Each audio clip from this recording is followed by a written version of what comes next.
Le truc, c'est que Luffy, il a voulu imiter Shanks dans le bar avec Bellamy, il a laissé Zoro se faire frapper, alors que normalement, non. Luffy n'a pas compris le message de Shanks. Shanks le dit bien pourtant Iguma, tu peux me cracher dessus à moi, tu peux m'insulter, tu peux me verser de la boisson sur moi, mais tu touches pas mes amis. Donc, je vous garantis que si Iguma avait touché Ben Beckman, je vous garantis que Shanks l'aurait découpé en deux. Oui, il l'aurait découpé.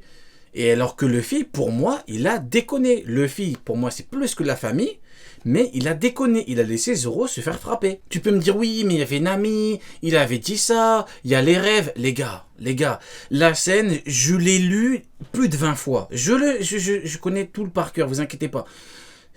Il a déconné, il a même pas compris le bail. Oui, les rêves, c'est important, mais c'est bon, les gars. Qu'est-ce que tu veux? Tu veux que Zoro se fasse tuer, c'est ça? Vraiment, au bout d'un moment, les gars, de toute façon, quand on arrivera à l'arc Jaya avec le chef, s'il en parlera, j'en parlerai à ce moment-là.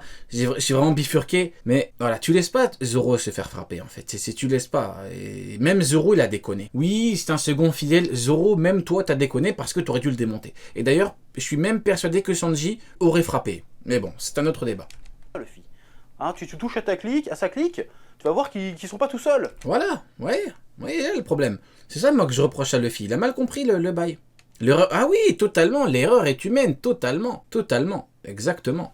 Et là, Nami comprend un truc. Depuis tout ce temps, ce dont elle avait besoin, c'était pas du pognon, c'était d'aide, l'aide de sa famille. Alors, et pourtant, vous savez, l'amour que je porte à ces deux personnages qui sont pour moi, c'est deux masterclass ambulantes, Zoro et Luffy. Mais bon, après le plus gros, c'est pas Zoro, en vrai Zoro il a écouté le capitaine, le plus gros c'est Luffy quoi, il a déconné. Mais bon après voilà, c'est un autre débat. elle avait déjà une famille, mais là elle en a trouvé une autre capable de réellement l'aider. Du coup elle délaissait un peu sa famille de base. Et maintenant, maintenant vous avez bien vu, maintenant Luffy c'est pour Otama. Pour Otama avec la bouffe, en fait il a gâché, c'est pas du spoil, il a gâché tout le plan à cause d'un bouc qui a renversé de la bouffe. Bref. Voilà, donc elle a appris que, en fait, une famille, c'est pas que se sacrifier pour elle, c'est qu'elle peut aussi faire des efforts pour toi de manière inconditionnelle. Même si c'est fou, même s'il n'y a aucune chance, ils vont quand même t'aider. Et ça, c'est bon. J'avoue, Zoro prenait des coups le poing serré. Non, mais oui. Oui. Vas-y, chiale, je sais que t'as envie de chialer là, c'est trop beau ce que je dis. Oui. Tout ça pour dire que le personnage de Nami est quand même vachement intéressant, profond, nuancé, subtil. Voilà, pour l'instant, je crois que c'est un de mes persos préférés de l'histoire, parce que son histoire est vraiment très intéressante et vraiment très cool. Voilà, en tout cas, pour l'instant, nous verrons ce que Oda en fera par la suite. Je crois que je l'ai déjà dit, mais pour moi, le seul truc que je reprochais à Nami au début, c'est les petits moments où elle faisait chier Luffy, quand Luffy faisait un peu le clown et tout, qui rigolait, qu'elle cassait un petit peu le délire, et qu'elle mettait genre des droites en mode « Ouais, c'est bon, calmez-vous. C'est bon, j'ai rigolé une fois, deux fois, Nami, c'est bon, arrête de nous faire chier. » Mais c'est un peu le seul truc que je le reproche, sinon Nami, c'est la famille. Oui. L'autre gros morceau de cet arc, c'est bien évidemment le méchant, Arlong. J'adore Arlong. Déjà, le design est trop stylé sa mère. Et en plus, on a là un vrai méchant sa race. Ils aimaient le bail d'homme-poisson, en vrai. Le bail d'homme-poisson, c'est incroyable. Le fait de se dire que Luffy, il venait de démarrer Baggy, voilà, un clown, mais un clown, voilà, c'est un vrai clown, un vrai bagarreur. Un clown n'est pas censé être bagarreur, mais vous m'avez compris. Il a démonté Kuro, qui est très rapide. L'autre, Donkri, qui avait des armes de taré. Et là, vraiment, tu step up encore. Là, tu tapes un homme-poisson. C'est-à-dire que c'est un boug. De base, il est supérieur à un humain. Qu'est-ce que vous voulez que je vous dise ? Cruel, sadique et surtout... Ah, Shiroda, il s'est enfermé dans une cave et le boug, il a préparé ses plans, hein, c'est pas possible. Hein. Très très dangereux. C'est le premier méchant qui a vraiment les moyens de ses ambitions. Il est surpuissant, intelligent, a des convictions fortes, maléfiques mais fortes, et ses hommes lui sont extrêmement loyaux, et il leur rend cette loyauté. À bien y regarder, contrairement aux autres adversaires de Luffy, Arlong n'a aucune véritable faiblesse. Non mais je suis totalement d'accord dans le chat, ceux qui disent oui, se confronter au rêve avec Bellamy. Je suis totalement d'accord, mais le problème c'est que Bellamy frappait Zoro, et Luffy n'aurait jamais dû accepter que son second se fasse frapper par Bellamy.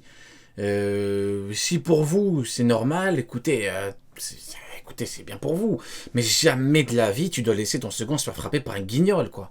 Si t'es en mesure de calmer le mec, tu le calmes. Mais au bout d'un moment, faudrait peut-être pas déconner non plus. Baggy manquait d'ambition. Kuro... Bah, tu vois, toi, Iguma, démonter Ben Beckman devant Shanks, et démonter Shanks, et Shanks qui dit « Oh, Ben Beckman, ne fais rien, Ben Beckman, on se laisse se faire frapper. » Non, Shanks, il rigolait parce que le mec, il lui a renversé de la... Mais même Shanks a déconné. Pourquoi? Parce que, regardez, il a perdu un bras à cause de ça après. S'il l'avait démonté, fini.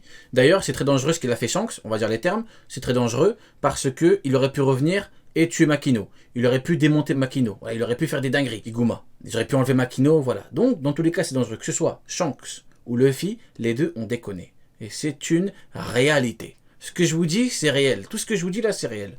Manquait de loyauté. Et faut penser aux conséquences de ce que tu fais, de ce que tu ne fais pas. Il aurait pu empêcher les bails. Regarde, hop, il a perdu un bras, le bug. Bon, entre-temps, voilà, il s'en est bien sorti, hein, parce qu'à l'époque, il combattait juste avec Mihawk.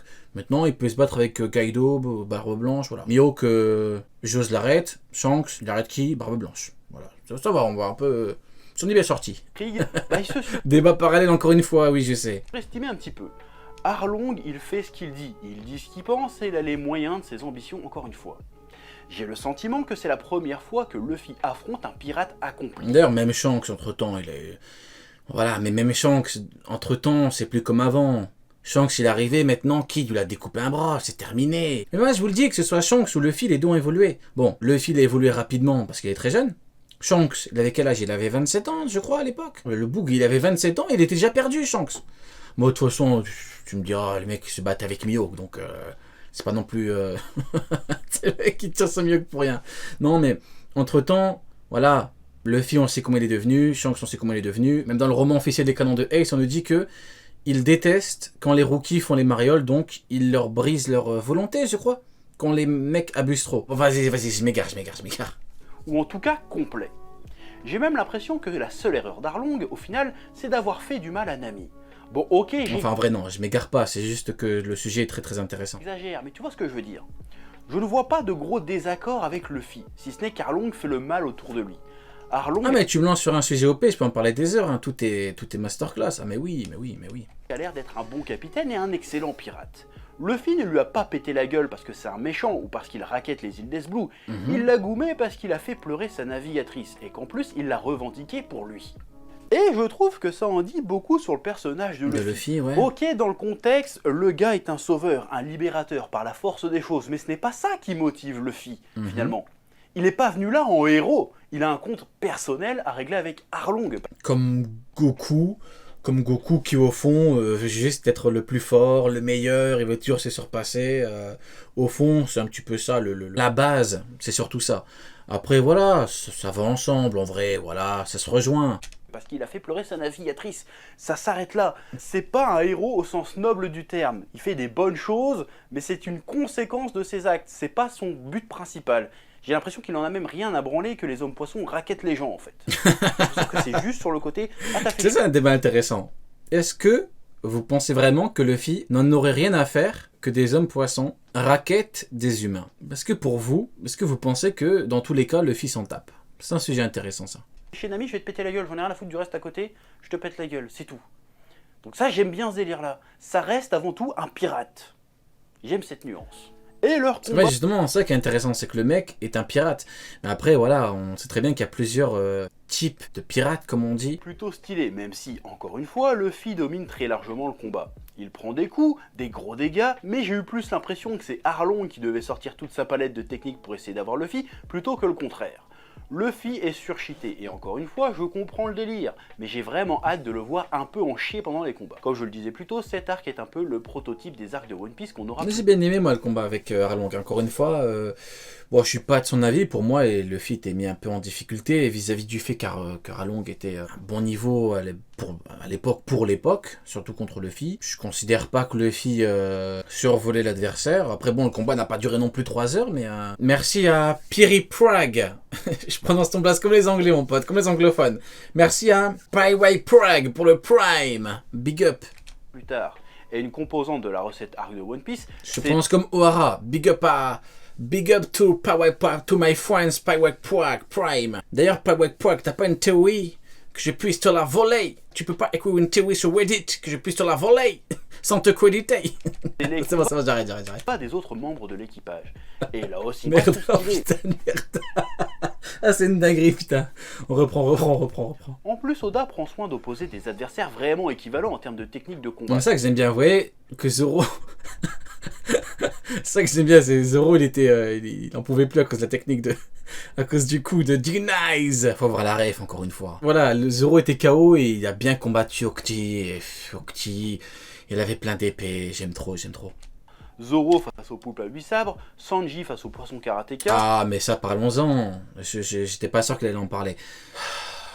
Sanji, il a pas rattrapé un petit peu le bail avec le bail qu'on a eu avec Jin. Il a pas rattrapé dans cet arc-là, justement, avec ce combat-là. Mais tu vois, je peux en parler pendant 1 heure de ce combat-là. On va avancer, mais je peux en parler pendant 1 heure, quoi. Même ça, quoi. Même Usopp, il a eu son putain de combat, quoi. Même Usopp, il a eu son combat. Il a eu un vrai combat, Usopp. Que de la stratégie, Usopp. Parce que Usopp savait très bien que le mec était beaucoup trop fort pour lui, donc...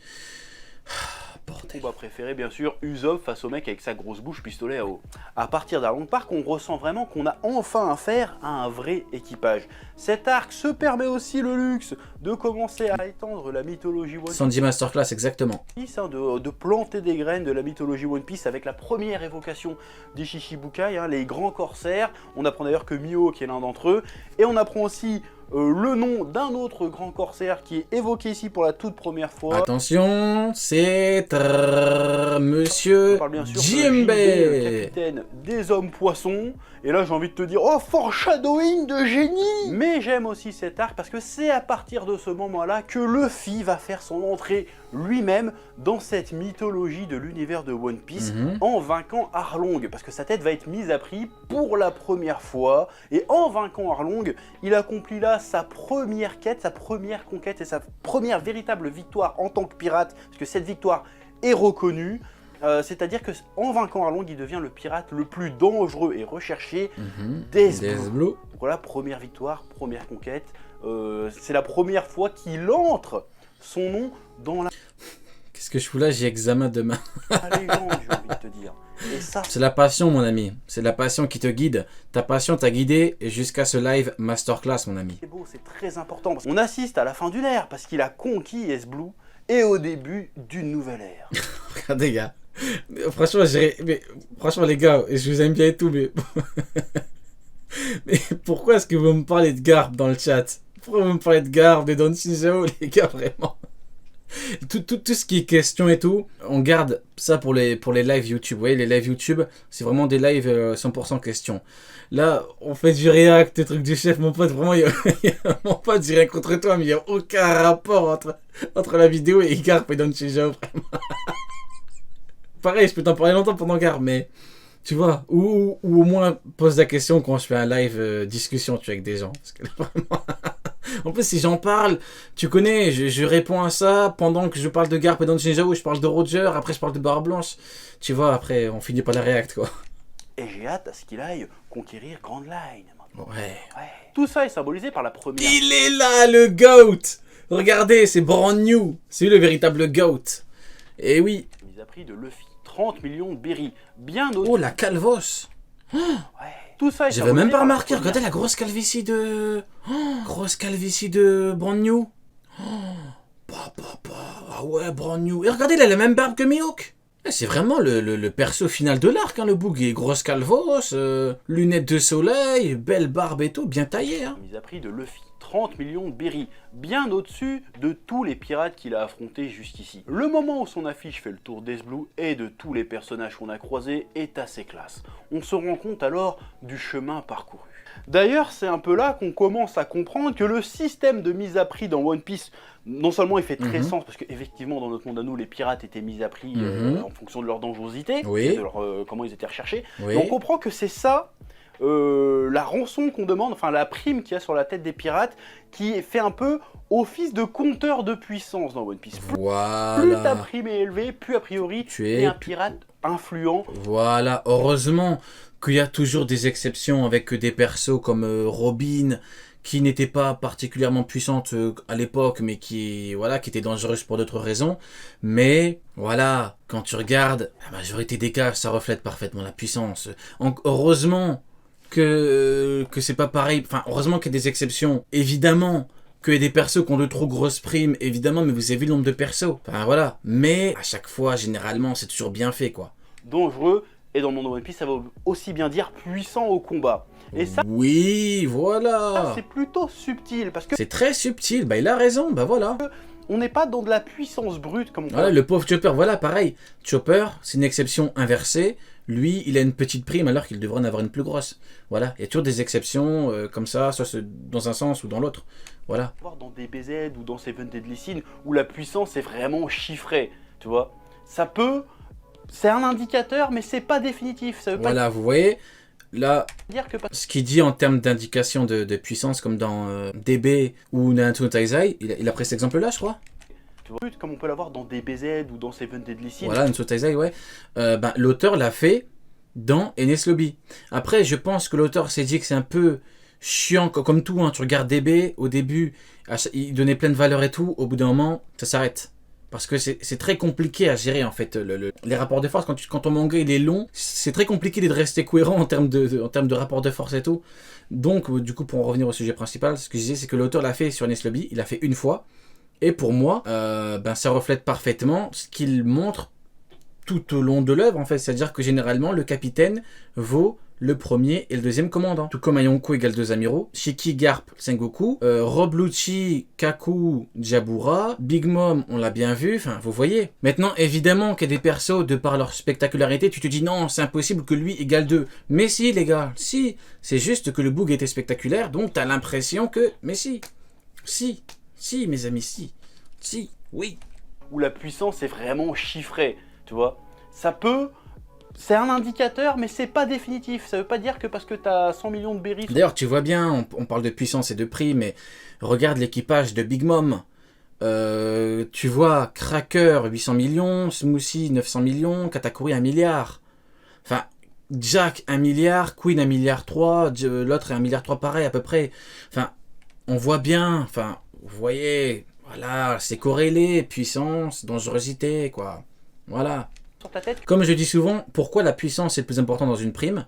Parce que j'avais sorti une bête de phrase. Alors attendez, qu'est-ce que j'avais dit? J'avais dit, voilà, tu es dangereux, notamment parce que tu es puissant, mais tu n'es pas puissant parce que tu es dangereux. Tu es puissant parce que tu es puissant. Voilà. Pour ceux qui n'ont pas compris, je répète, tu es dangereux, notamment parce que tu es puissant, mais tu n'es pas puissant parce que tu es dangereux, tu es puissant parce que tu es puissant. Voilà.